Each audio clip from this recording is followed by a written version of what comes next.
Yeah, thank you, Stirmanis. Very warm and generous, and really lovely to see so many of you here. And I know there are people next door. Let me know if you can hear me next door. Can you hear me? Yeah, it's always good to know. And some of you are online at home. Hopefully you can see me on Zoom, and hopefully you can see me on YouTube. A very, very warm welcome to all of you. Very, very good. We've got a full shrine room, an overflow room, and people at home on 2 different channels. That's just great.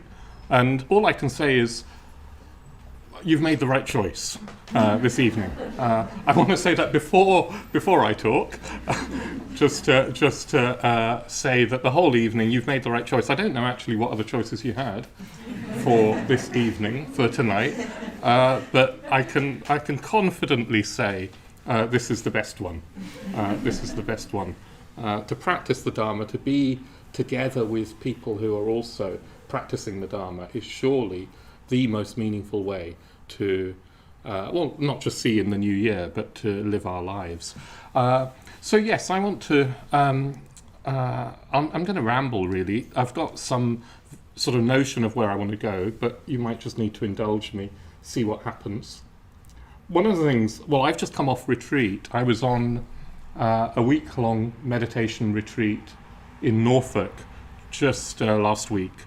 And so I spent Christmas Day on retreat, which was just a treat, actually. It was just wonderful. Anyway, one of the significant things that happened on Christmas Day, apart from me being on retreat, was the James Webb Telescope was launched, wasn't it, into space, successfully launched after I don't know how many years of research and building and development. And anyway, this telescope, the most powerful telescope in the world to date. Do you remember when the Hubble, well, some of you might not remember when the Hubble telescope was launched. Who remembers the Hubble telescope being launched? Anyway, that, of course, has transformed our vision of the universe. And the James Webb Telescope, well, I find this exciting. I hope you do too. I can't tell with your masks on whether you're excited or not, but the James Webb Telescope is going to be able to give us images from, the very edges of the visible universe. It's going to be able to go back to pretty much the birth of the universe. That's 13.8 billion years. It's going to be able to look back 13.8 billion years or so, probably not exactly that, because, well, there was nothing there before that, so, or we don't know what there was. And there are, at least in the known visible, in the universe that we can see, there are over 100 billion galaxies. And it's going to be able to see, we're going to be able to see the birth of some of those earliest galaxies from billions of years ago. And each galaxy, you have to remember, contains billions, maybe 100 billion stars, and planets around the stars. We're going to be able to see planets. That's what we're promised anyway. Of course, the whole thing might just not work. It's up there now, but it's got to unfold its, I don't know, its wings, its lenses. I don't know what a telescope has these days, but it's got to sort of stretch out. It was all folded up in order to go. Anyway, it might or might not. Who knows? It'll be very embarrassing if it doesn't. Personally, I can. Oh, and there was one more thing that happened on. Just a few months ago, but the news was released just recently. The Parker space probe, the NASA Parker space probe, touched the sun. So human beings have sent some instrument into space and it's touched the sun. It's entered into the corona of the sun, the atmosphere of the sun. I don't know how hot the corona is, but it's very hot. And it's touched it. And it's giving us, I don't know, images and data from. what I find, I mean, I'm not interested in the images. Well, no, I am interested in the images, the data, the technical stuff I'm not so interested in. But just the sheer kind of poetic vision that we have touched the sun. I mean, not very directly, I grant you, but human beings have managed to reach a star. That's got to be pausing us to think about what's important, because of course we normally don't think about these things, most of us, most of the time. I can remember as a young boy watching the Christmas lectures with Carl Sagan, who was an astronomer, and he was talking about the size and scale of our cosmos, of our universe. This is way back in the 70s, so knowledge must have improved a heck of a lot since then. And as a young boy, I don't think I understood what he was talking about, but I was fascinated. I wanted to understand. Well, looking back, I realised what I wanted to understand was who we are and what we're doing here. And my childish conception was that if we understood more about the universe that we're in, we'd understand more about who we are and our place in this world. And it led me to study physics at university. Again, I don't know how conscious I was, but something led me, because I thought that if we understood the laws of this material world, if I could understand relativity and time and space and matter and I'd sort of understand what the meaning of life was. And fascinating though that might be, I was just bitterly disappointed. I came out no wiser, literally no wiser actually, although I could manipulate some equations. I came out no wiser about, in a way, what was going on, and certainly no wiser about how to live. And I can remember looking around me at my tutors, who were, sort of brilliant scientists and mathematicians and so forth, much more so than I could ever be. And I kind of thought, you don't have a clue either. You have no clue, do you? Not just about, what's really going on, but particularly about who we are. You have no clue. I can remember as a young man going on an interrail with a friend, and we went to Florence and Venice and Rome, and Italy was it was cheap in those days, but also we were there to look at art, and I could see in the beauty of Michelangelo's art in the Sistine Chapel, in Titian's paintings in Venice itself, and in Florence, which is the most beautiful place. I could see another way of trying to understand who we are, a vision for what it is to be human. There are so many, in a way, other ways.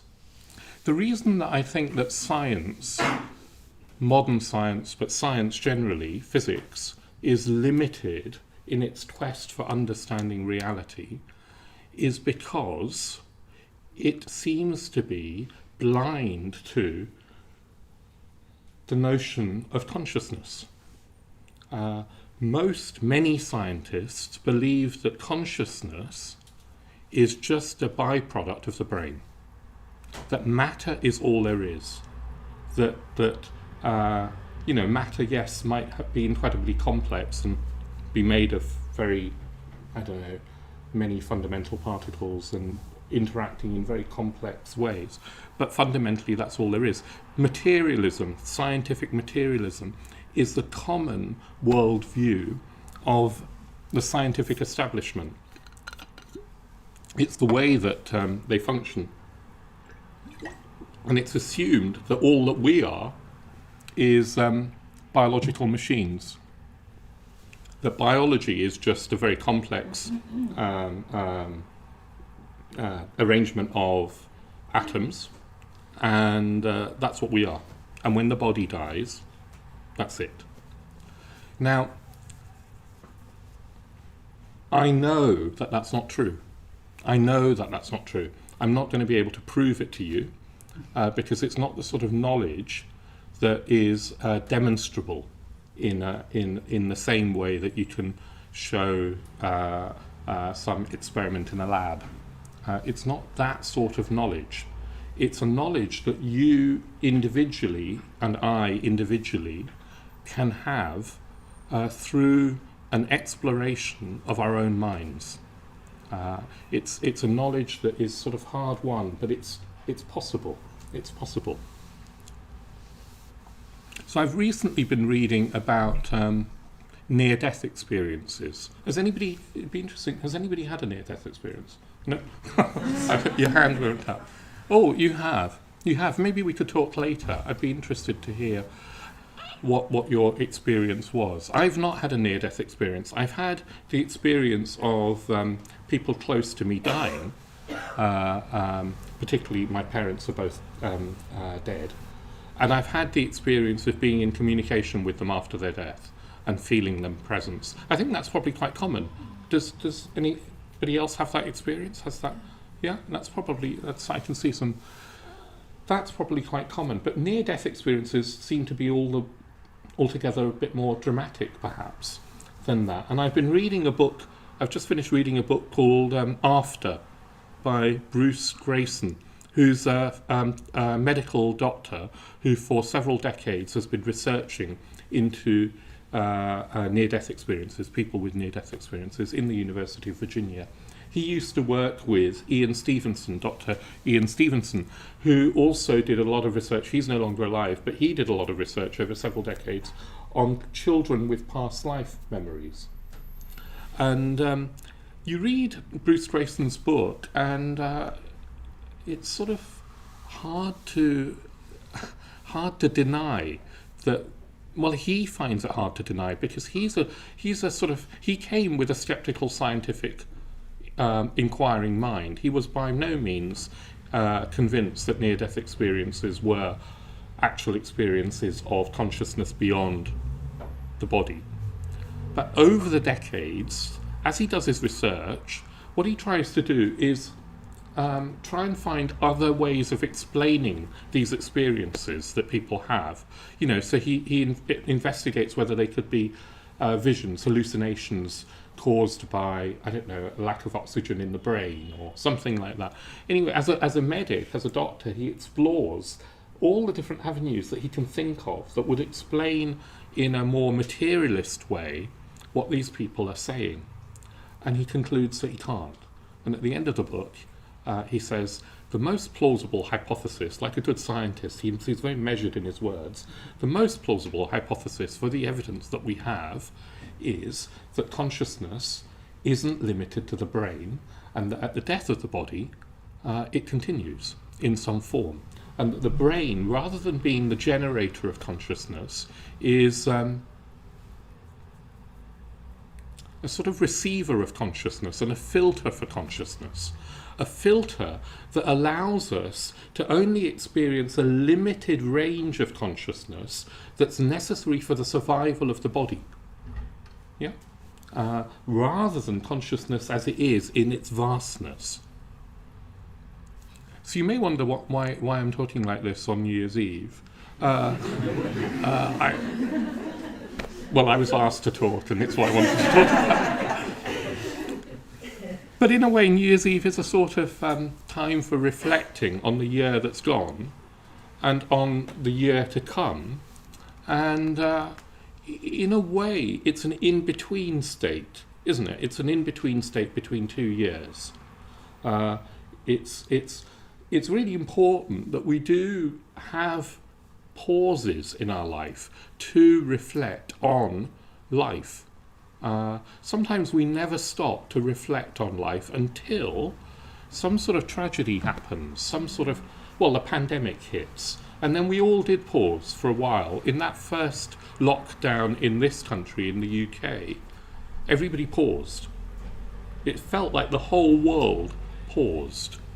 And while, of course, it was a catastrophe for so many people, a tragedy for so many people, a positive of that whole, the 2 years that we've been living in, is that for a while we paused. Do you remember, geese and sheep and wildlife started to return to cities, and nature started to sort of breathe again and come into relationship with human habitat.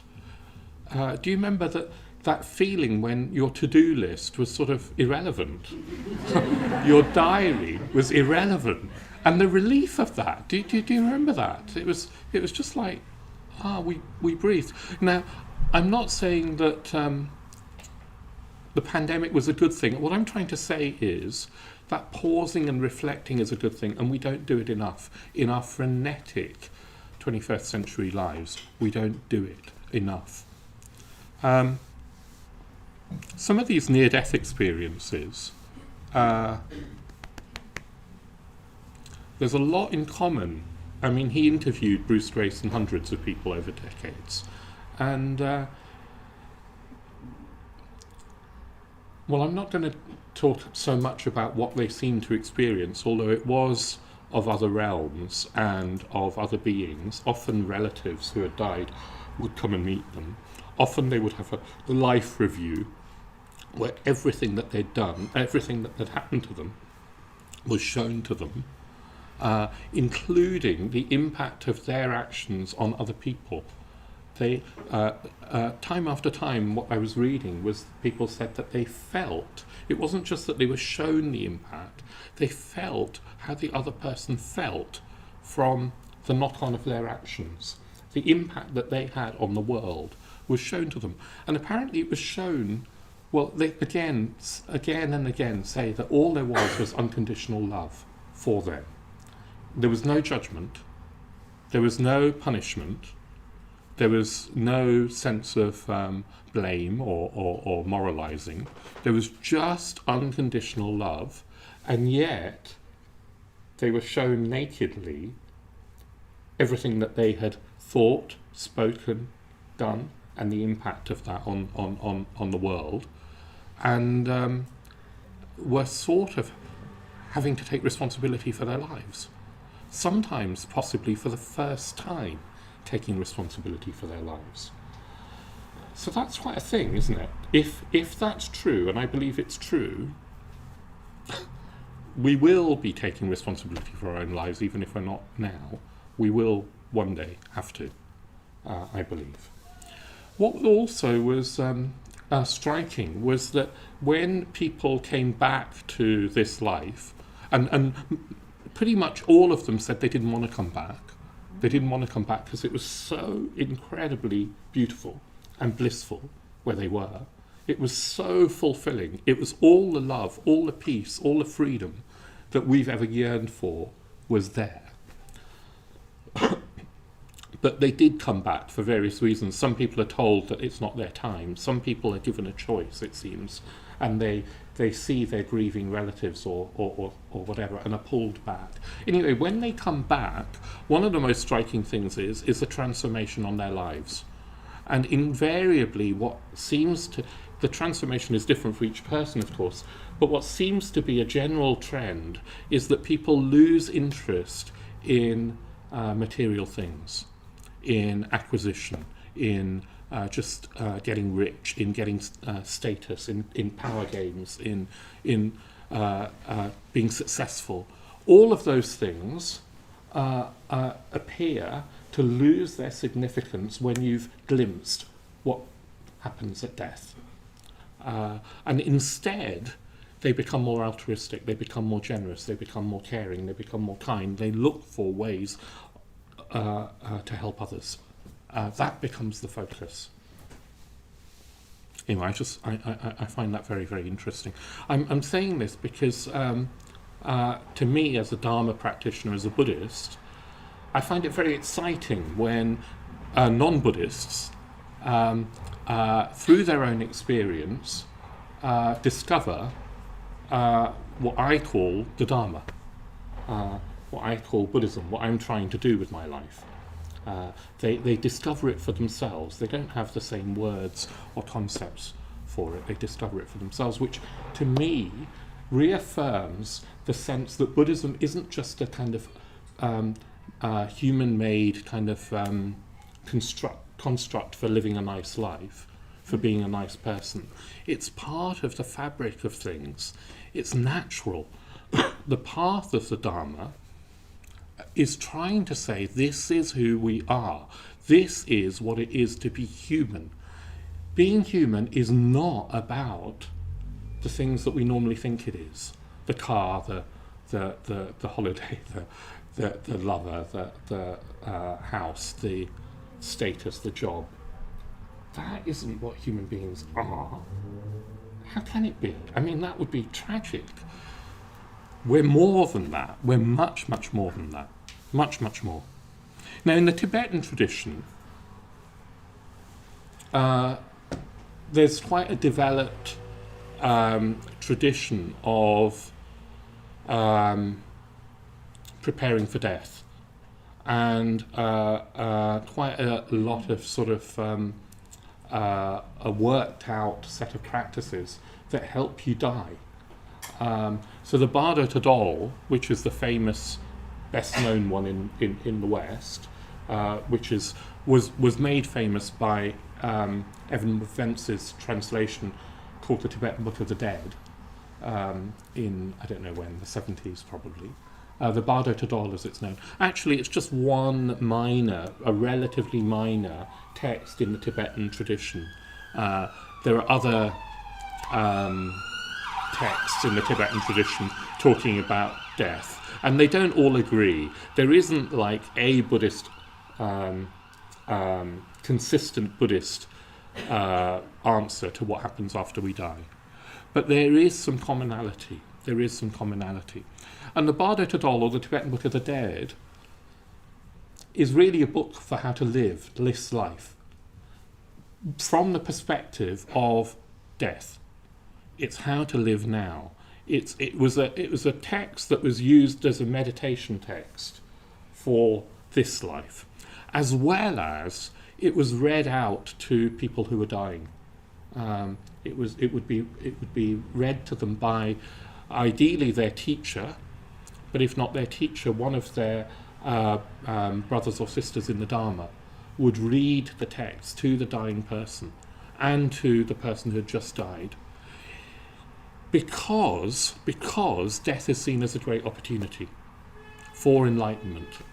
In that moment of death, there's an incredible opportunity for realizing who we really are, what consciousness really is, what the mind really is. There's this incredible opportunity. Now, most people, it's said, miss that opportunity. They miss that opportunity because after death, if the body goes, it's like we will be disoriented.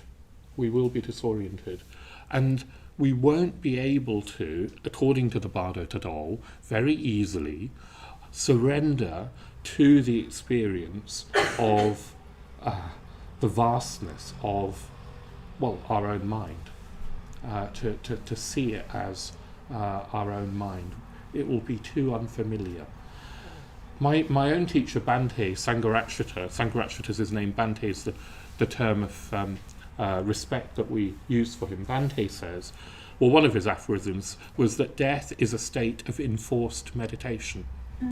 Death is a state of enforced meditation. So you meditate partly to prepare yourself for death. If you're used to a state of mind which isn't dependent upon the physical senses and ordinary reason, you will be more prepared for what will happen at the point of death. Bardo, in Bardo Tadol, means in-between state. And part of the teaching of the Bardo Tadol is that everything is an in-between state. So here we are in between 2 years. That's an in-between state. And we're using that in-between state to try and reflect on what's important in our lives. That's what you're hopefully here for. It's an in-between state, but actually this living experience of being alive is an in-between state between birth and death. Yeah? And birth itself was an in-between state between what happened before birth and this life. And death is an in-between state between this life and what happens after death. Everything is an in-between state. Actually, every moment is an in-between state between the previous and the next moments. And every state, every in-between state, has an opportunity contained within it to wake up to our true selves, to wake up to the true nature of reality, to wake up to enlightenment. Every in-between state has that.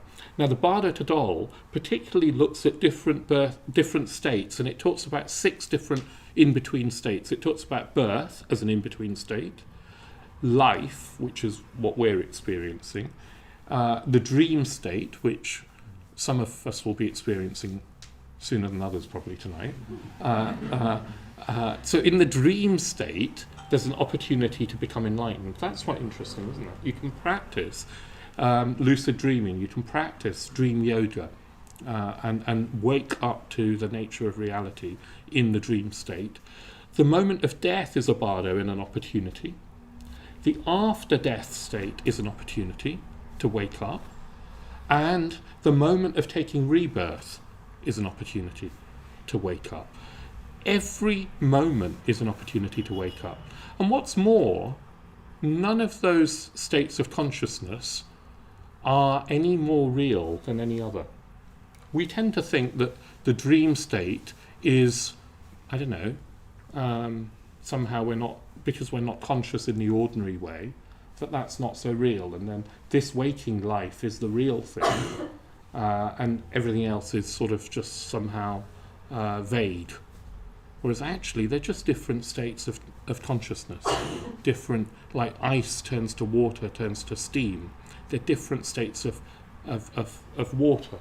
We have different states of consciousness that equally potentials for waking up. So what would it look like if we were to wake up to our true nature? Well, Buddhism presents images, and of course the prime one is the Buddha, as an image for the state of enlightenment. And it's a state, it's said to be a state, I don't know because I'm not enlightened, it's a state of complete freedom of mind, of course not of the body.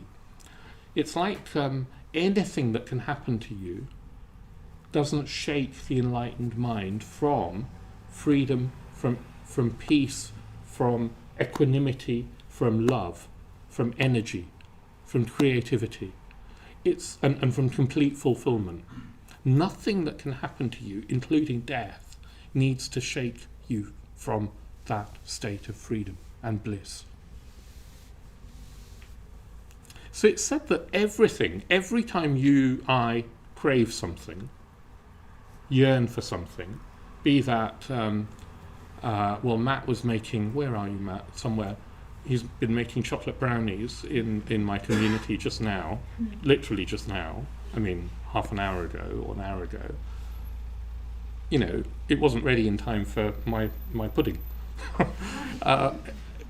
Every time I yearn for something, be that a peanut chocolate brownie or well, I'll let your imagination work out what we yearn for. Every time that yearning happens, that craving, that desire happens, actually what we're yearning for is complete bliss and freedom and fulfillment. We really are yearning beings wanting this complete fulfillment, which isn't going to happen with the chocolate brownie. Lovely though it might be, Matt, it's never going to happen. Because we're looking for it in the wrong place. So why are we not in this state of complete bliss, freedom, equanimity, peace now? After all, if it was dependent on material things,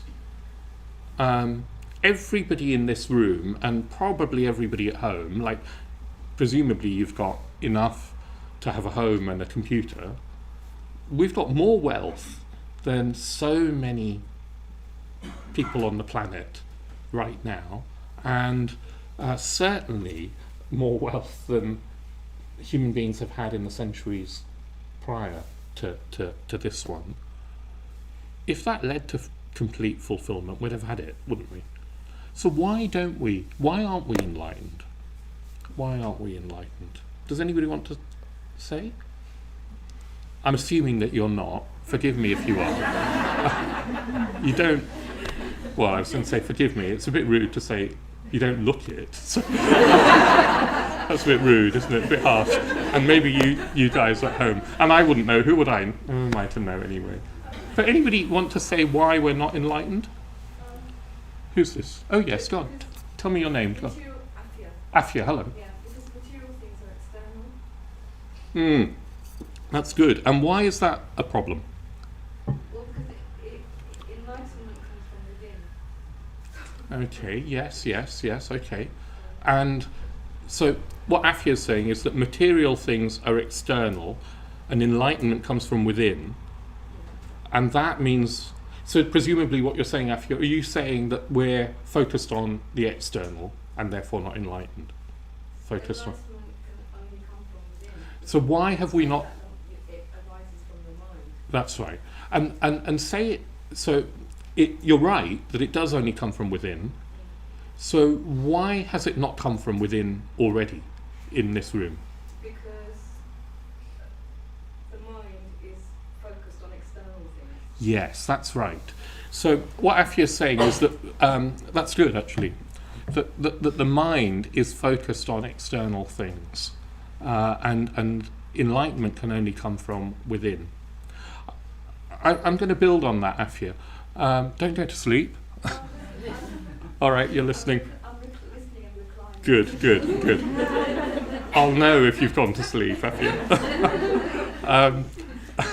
That same goes for you at home. You're probably reclining as well, aren't you?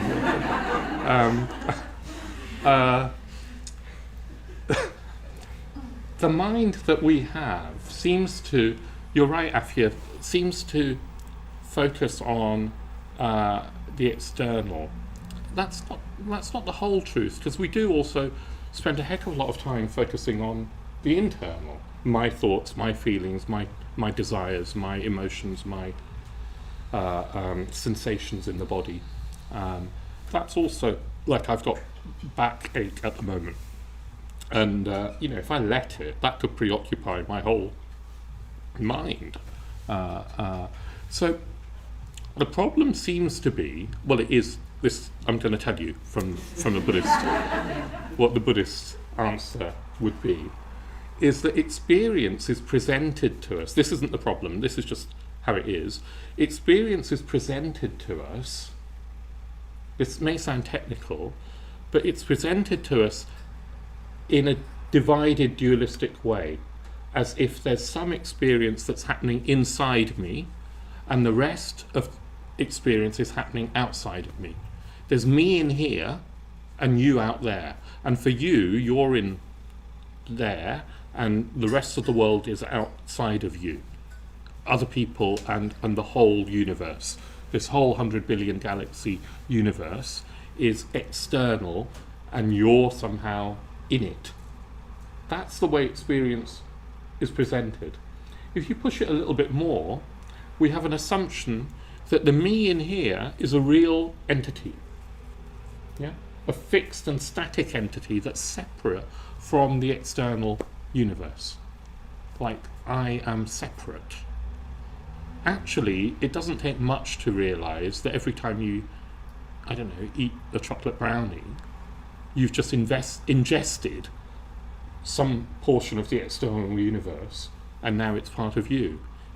So the separation can't be real, not if the body is actually living and interacting with its environment. But anyway, on the whole, we don't think like that. We think, oh yeah, there's a me in here and a world out there. And that thinking that there's a me in here and a fixed and separate world out there that's objectively existing is a delusion. It's actually not how things are.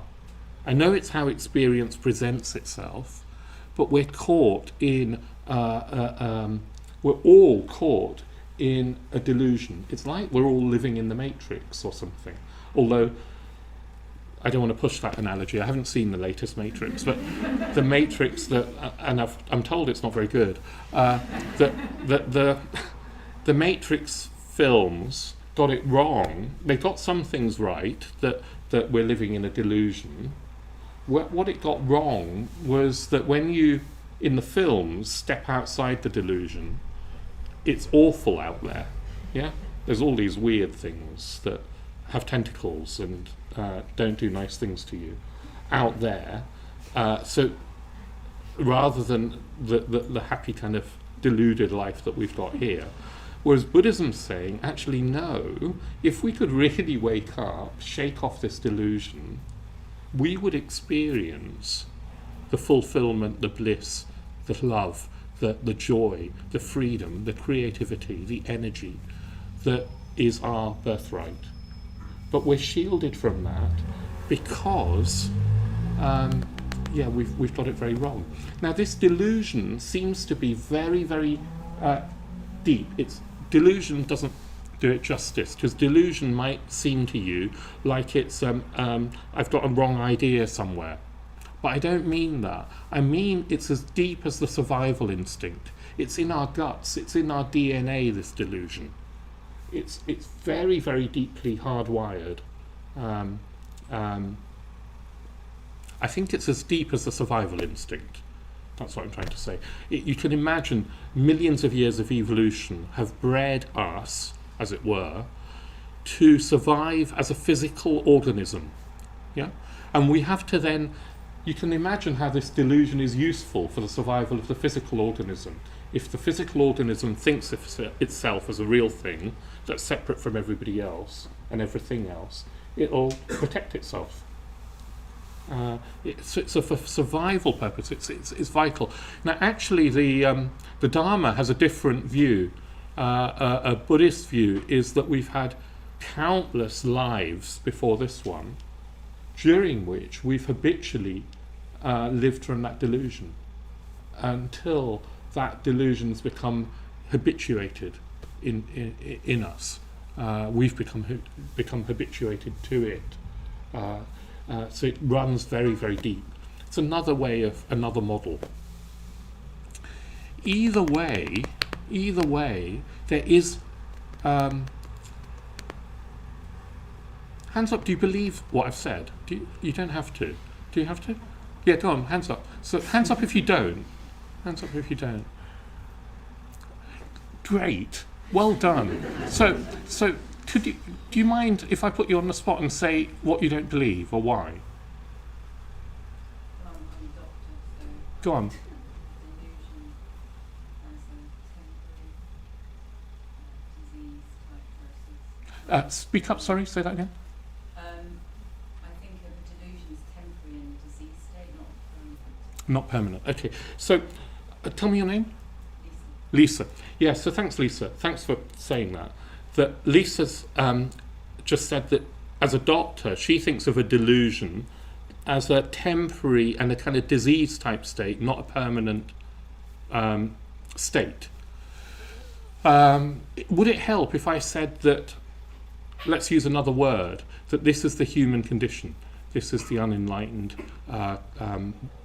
human condition. It's that we are not seeing things as they really are. Maybe that doesn't help. Maybe, but let me argue it a little bit more, and not just for your sake, Lisa, but I think it's worth us reflecting a little bit further on what we mean. So when you look around you, you can look around you now, and in the room, or where you are at home, or next door, you've got images. If unless you can't see, you'll have visual images of colours and shapes. Now, normally what we do is instantly turn those colours and shapes, we give them names, and we turn them into things. But that's a mind-made process. It's part of how the mind easily works. What it does is it wants to identify and make familiar the perceptual situation so that it can orientate itself. If you find yourself sometimes in a very unfamiliar state, or you wake up and you don't know where you are, for a moment the mind can't easily grasp on to making sense of its environment, and you get a moment or two of sort of bewildered consciousness. I once had this on a retreat. I was on a long 6-month retreat on my own, a solitary retreat, and so I'd been meditating for a long time. I mean, every day a few hours, but I'd been meditating for about 4 months by this time. And I walked out of my hut. I was in the Spanish mountains, nothing around me, no one around me, beautiful mountains and pine forests and almond groves, and I walked out, and I was trying to keep. I was on a sort of track. It was a sort of drop to one side, a terrace. So I was on a terrace, sort of on a track, and I'm trying to keep sort of looking at the ground, because there's all these ants, this sort of whole line of ants that I'm trying not to tread on as I'm walking along this line. Anyway, I look up, and there's some people in front of me, just a few yards like from here to where you are at the back of the room, some people. And I hadn't seen any people for 4 months, and this was my private land, this area. It was there weren't meant to be people on it. There were signs saying keep out. And I was startled. What were they, startled? I'd been meditating quite a lot, so you're easily kind of startled by if you've been deeply concentrated. And suddenly I realised that they weren't people. They had 4 legs. There were 3 of them, and they had horns. And they were ibex, which is a type of mountain goat. I'd never seen ibex up so close, and I hadn't seen them for a while anyway. And my mind, my brain hadn't been able to compute what was in front of me. Does that make sense? But it'd been scrabbling around to try and give it a name. And all it could come up with, first of all, is that they're people.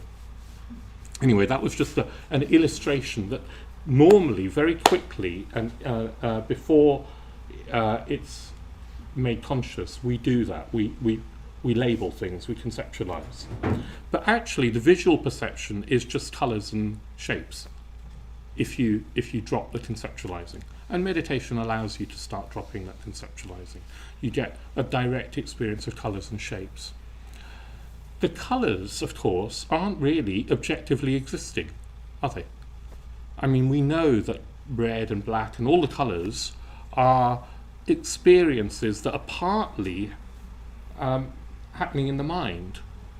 I mean, they're partly subjective, partly something's out there, maybe. We don't know what it is, but colour isn't out there. Does that make sense? If you're colourblind, you're going to have a different perceptual experience. If you were a different sort of animal with different eyes, you would have you'd live in a different world, a visual world. That's a little bit of reflection on how the world that we experience is our experience. It's not objectively as it appears, it's how we interpret it. And we interpret it through our senses and through our consciousness. It's an interpreted world we live in. The same goes for the other senses: sounds, tastes, touch, everything, every sense that you can have, including our rational mind, is an interpreted world.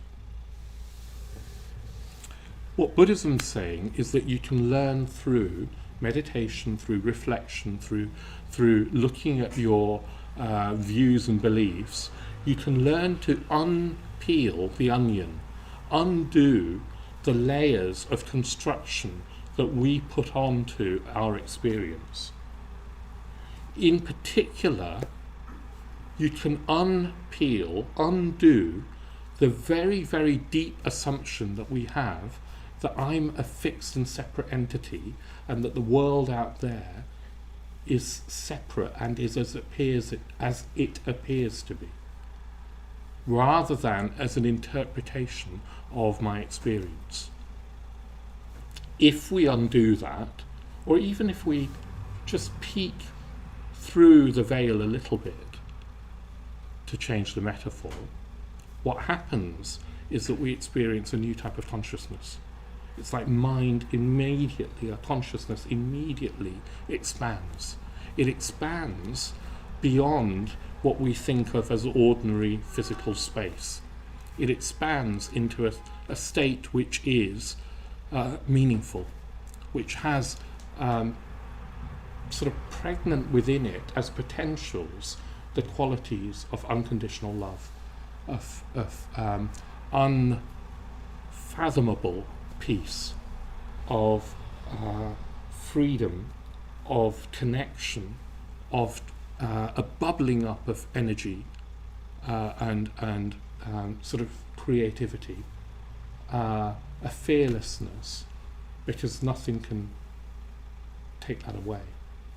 You can experience that if you practice. Practice doesn't just mean meditation. This is practice, what we're doing now, trying to look at what is really going on when you have an experience, a simple experience like seeing something or hearing something. What is really happening in consciousness? What's really going? That's also part of practice. You take your experience seriously in Buddhism, but you try and unpick all the assumptions that you've made about your experience. That's scary to do. That can be scary to do because it requires you to unpick this sense of who you are. Normally, on a New Year's Eve, if you're at a party and somebody said, you met somebody who you didn't know and you were trying to meet them for the first time, you would have a sort of conversation that said, hello, what's your name? What do you do? Where do you live? I don't know, I don't go to parties anymore, so I don't know what you do. Probably you don't do any of that. I don't know, maybe you just rush up to them and kiss them if you fancy it. I don't know what you do.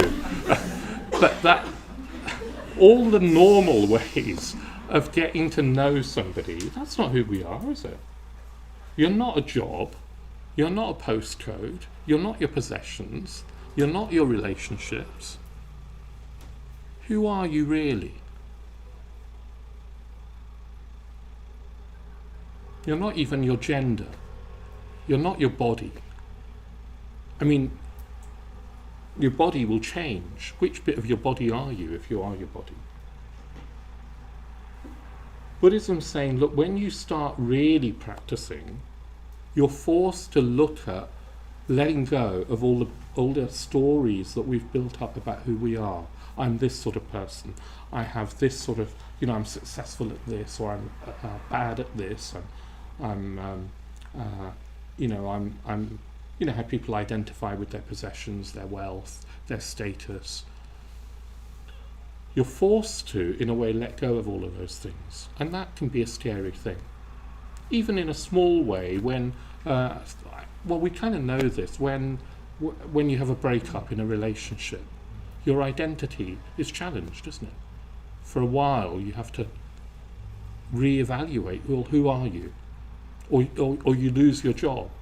I used to have a sort of high-powered corporate job, with car and stuff, and I dress in a way that was appropriate to that job. When I left that job, because I couldn't believe in it, I thought it's a charade. When I started practicing meditation, I knew that it was just like a performance. Everybody was putting on a show, and we were all pretending that we were doing something important. We were selling strawberries. I was working for Marks and Spencer's. Do you know what I mean? We weren't it wasn't important what I was doing. and yet it was terribly, terribly. It was a show. When I left that, what was interesting is some people started to relate to me differently, as if I was no longer such an important person. Does that make sense? I wasn't that bothered by that, but I did find it interesting because I wasn't earning a lot. I couldn't say, oh, I'm a corporate systems architect, internal consultant in Marks and Spencer's with or whatever. Does that make sense? Actually, I joined to work here at the Buddhist Centre, and I didn't really have a job title. Well, technically I was called the fundraiser, but I wasn't very good at it.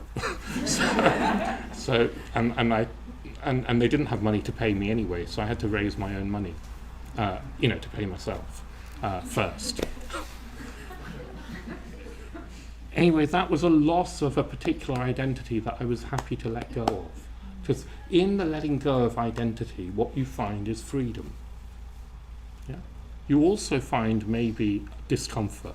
When a relationship ends, when a person that you love dies, there's also pain, perhaps, and discomfort. But it's not unmixed with something else. When my mother died, I loved my mother.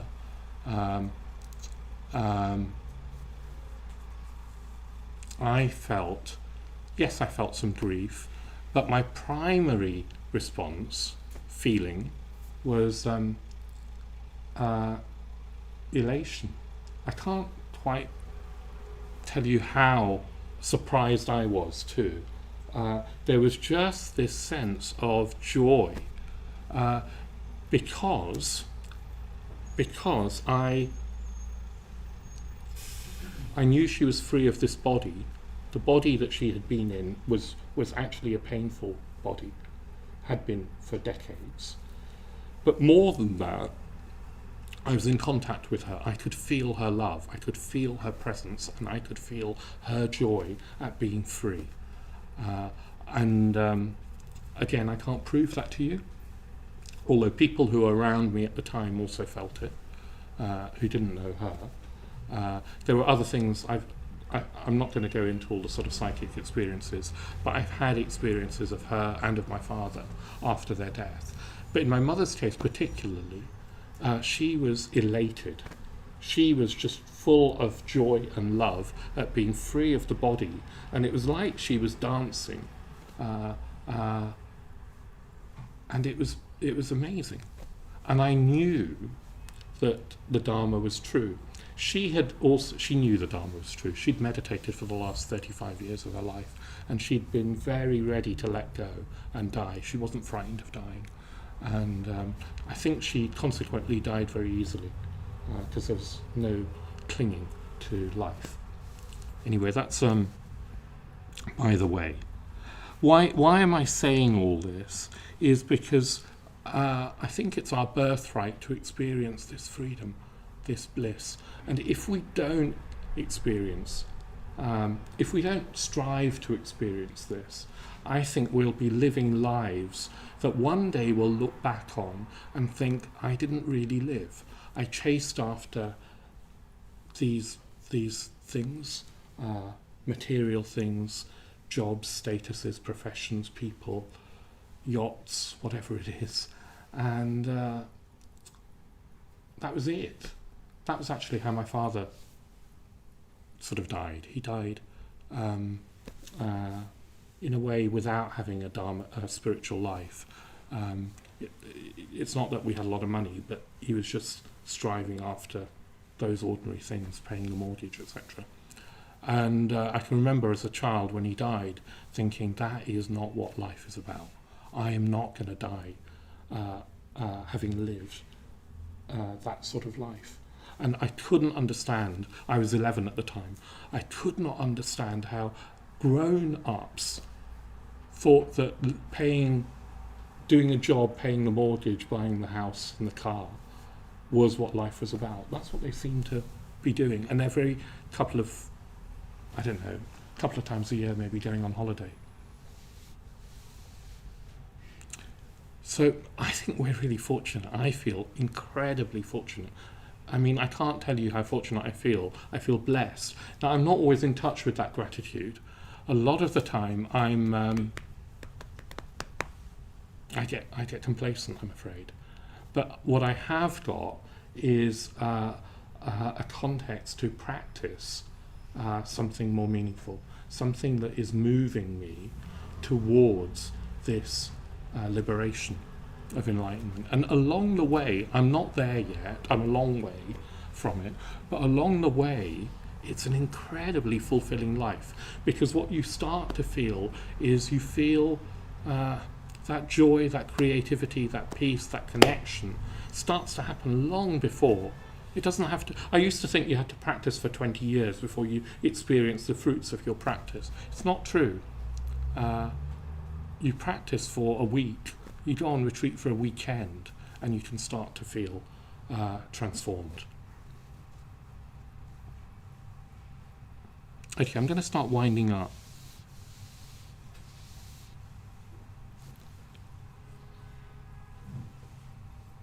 Well, one of the things, when you start to experience the world in this way, is that it starts to look beautiful, more beautiful. There's a sort of seeing that life is precious. We're more aware, when you start to practice more deeply, you're more aware of the transiency of everything. You're more aware of the fact that there's always change, that change is the only truth in this material world, in this conditioned world, as Buddhism calls it. Change is the only constant. And rather than that just seeming like a threat, you start to see the beauty in it. As I was thinking of this talk, was reminded of a Yeats poem, a tiny, tiny little quatrain called Gratitude to the Unknown Instructors. I don't know if you know it. Gratitude to the Unknown Instructors. Let me just read it to you. It's 4 lines. What they undertook to do, they brought to pass. All things hang like a drop of dew upon a blade of grass. What they undertook to do, they brought to pass. All things hang like a drop of dew upon a blade of grass. And it's called Gratitude to the Unknown Instructors. How I take that, the first 2 lines, what they undertook to do, they brought to pass. You can do this. You can undertake to grow. You can undertake to develop consciousness, and you can bring it to pass. And what happens is you start to experience connection and beauty and love, and you start to see all things are a drop of dew upon a blade of grass, including, all the millions of galaxies that the James Webb Telescope might reveal to us, the enormous cosmos. Perhaps it's infinite. We don't know whether this universe, this material universe, is infinite. From a Buddhist perspective, it's a drop of dew upon a blade of grass. The whole thing. Our lives are a drop of dew upon a blade of grass. That doesn't mean that they're insignificant. It means that they're beautiful, because everything is significant. Everything is sacred. Everything is worth extending love towards.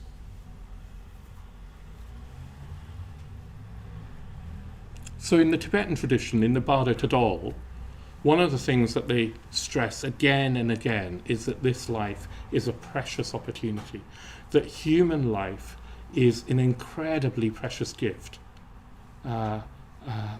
because it's an opportunity to wake up. In the Buddhist tradition, it's said that not all states of existence have this sort of opportunity that the human state has. If you've got a body and a mind that is functioning well enough for you to reflect on your experience, then you've got an opportunity to gain enlightenment. That is the biggest opportunity in the cosmos that is given to any being. And the Bardo Tadol says, do not waste that opportunity. Do not waste it.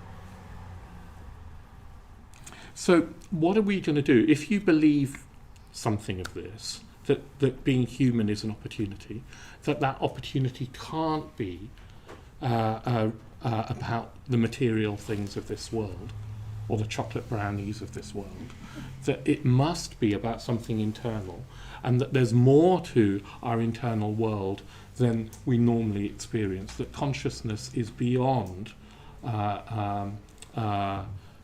definition or grasping, or even me talking about consciousness as a thing. It's falsifying it. It's beyond all conceptual grasp. It's infinite. It's said to be beyond time and space and any identity. If you believe that that's possible, what are you going to do? Even if you don't believe it's possible, actually, because Buddhism doesn't mind if you don't believe that it's true. Like, it's not like a theistic religion where you have to believe something. What Buddhism says is, here's some practices, try them out and see if they work. And if you consistently meditate, you will find your mind changing. If you consistently do it, there are types of meditation where you can start to ask questions of who you really are. If you do that under instruction, I would advise not doing it on your own, because it can be destabilizing. If you do it under guidance, you can start to experience a liberation that might fall short of enlightenment, but nevertheless is transformative. You don't have to wait for a near-death experience to transform in the way that these people who had near-death experiences seem to have transformed. One of those people is a man called Eben Alexander, who was a neuroscientist, a neurologist, completely skeptical, completely a materialist. He has this near-death experience where he contracts bacterial meningitis and has to be induced into a coma for 7 days. And he says that his neocortex, I don't know what the brain is actually, but anyway, is completely destroyed. And he experiences this state of bliss and love and light, and has this life review. And he comes back transformed. Look him up, Eben Alexander. If you want to try this path, you can't just dabble. If you think of what am I trying to say? You have to take it seriously. If you want to experience the fruits of meditation, you can't just do it once a week for 20 minutes and think it'll transform you. It might do, who knows, because meditation is mysterious, it's magical actually. But it's more likely to have an effect if you are consistent, if you commit. Now, the Buddhist path is one of commitment. If you are going to make the most of this opportunity, this precious opportunity, the years to come, not just 2022, but however long we've got in this human form, then I just urge you to reflect on, what am I doing? What am I prioritizing in my life? Can I prioritize a little bit more this path of growth and freedom and love? And if I do want to do that, and if you want to do that, what's the next step for me? What is the next step? And there will be a next step. I can't give you your next step because we're all at different stages. I don't know what your next step is. But you could come and talk to me or somebody who's here who's more experienced, and they can help you.